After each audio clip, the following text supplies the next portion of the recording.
I find most founders think their problem is tactical: more leads, better funnel, sexier product, and maybe even a sharper team. But I've coached hundreds of founders doing from 20K to 300K MRR.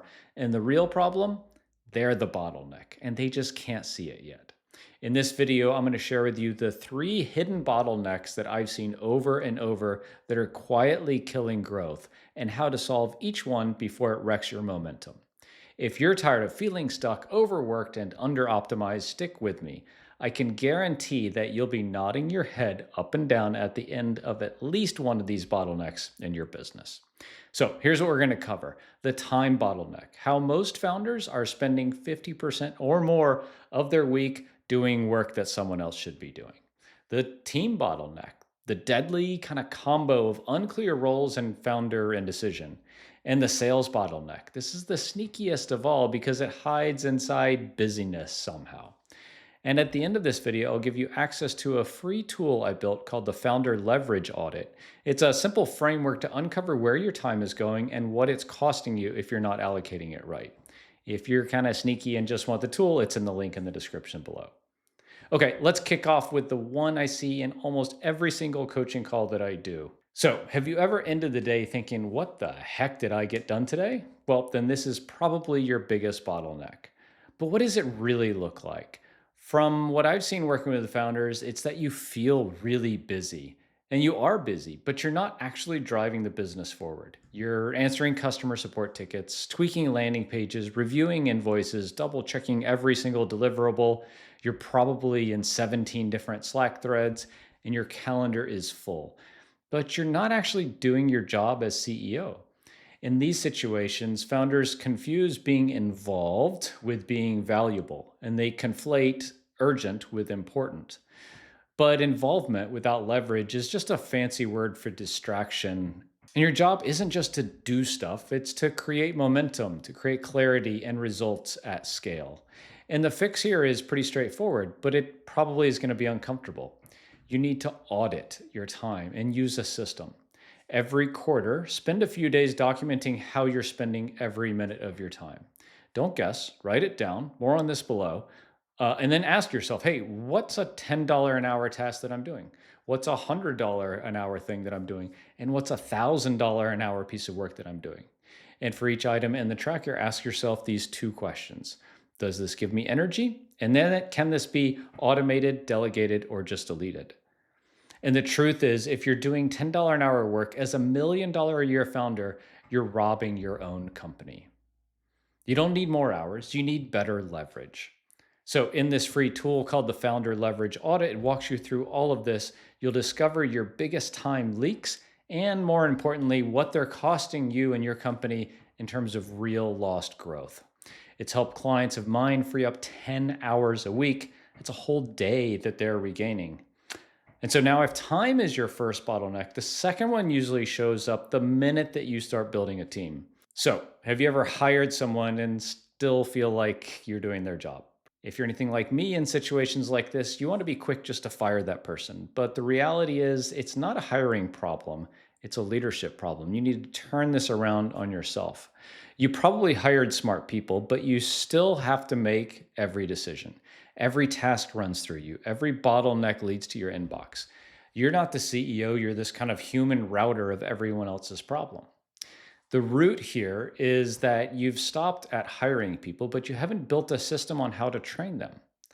Without clarity of roles, expectation, and giving real ownership, your team will always default back to you when they're unsure of what to do. Most founders I work with never have kind of drawn the line between like what I own and what they own, so they up owning everything. And to solve this, we need to start by getting crystal clear on who owns what. From there, set expectations using what I call the three-level ownership model. So, level one, we have task doers. These people follow instructions down to a T and then kind of stop there. Level two are outcome owners, and they manage projects to results. This is a lot more kind of all-encompassing. And level three are strategic partners, where you can just set a direction, give them the goalpost, and they make decisions from there. And your job as a founder is to get people from level 1 to level 3 and hire the right level of person for the job that you're looking for. So they can stop asking you, hey, what should I do? And start telling you things like, hey, here's what I'm doing. I'd love some feedback on this. Then you can give them clarity and get out of their way. If you're constantly stepping back in to fix things, you haven't hired wrong necessarily. You've handed it off wrong and you haven't defined what the definition of done is. And in practice, I usually see this manifest as team members who don't know what that definition of done is. They don't know what their key metrics are, and they're not held liable for reporting that back up to the team and to you as the leader.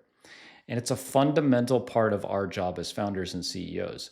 We can never expect to scale our team and our company well if we don't do this. Okay, let's move on to the most dangerous of all the bottlenecks. And this is the one founders are least likely to notice because they think it's actually working when in reality it's not. And this is when founders think they're good on sales. So you might be doing founder-led sales, which is great, like until it's not, right? You're closing deals, you're having calls, but you step away for a week in Mexico and pipeline dries up. You're not building a system, you're playing hero ball, right? And I usually see this come up when founders haven't extracted the process from their kind of personal performance. The sales system maybe lives in their head.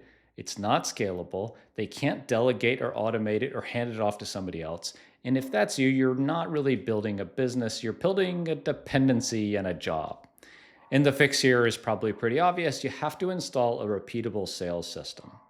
I have a complete breakdown. It's kind of a hidden YouTube video, a link in the description below for about an hour-long walkthrough of how I like to build a sales system. If you're interested, check it out. The link is in the description below. But the short version is, here's how I like to break it down. So first, I want to define my sales stages. So MQL, SQL, opportunity, etc. Script out top objections and talking points through a sales call, right? Please tell me you're recording your sales call using something like Granola or Fathom. Please do it. You'll thank me later.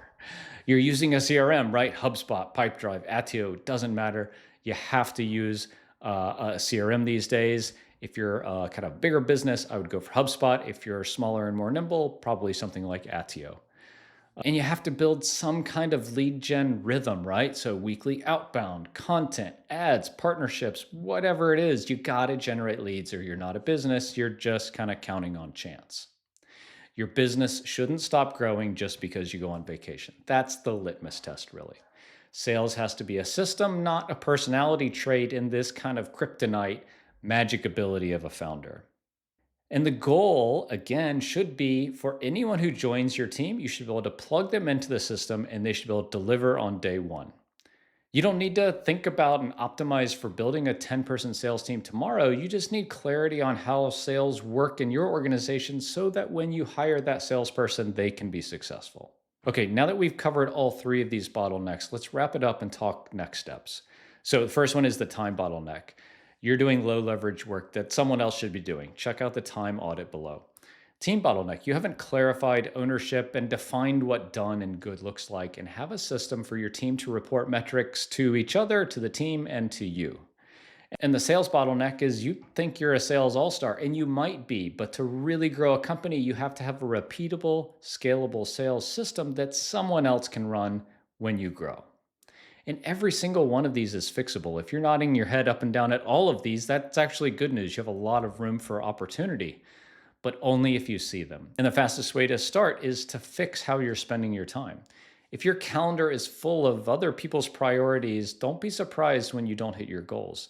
And that's why I built this founder leverage audit. It's free, it's simple, and it'll help you audit your week. Find your low leverage work. Start delegating the stuff that's slowing you down. If you want to find 10 hours to get back in your business week, grab the founder leverage audit and link in the description below.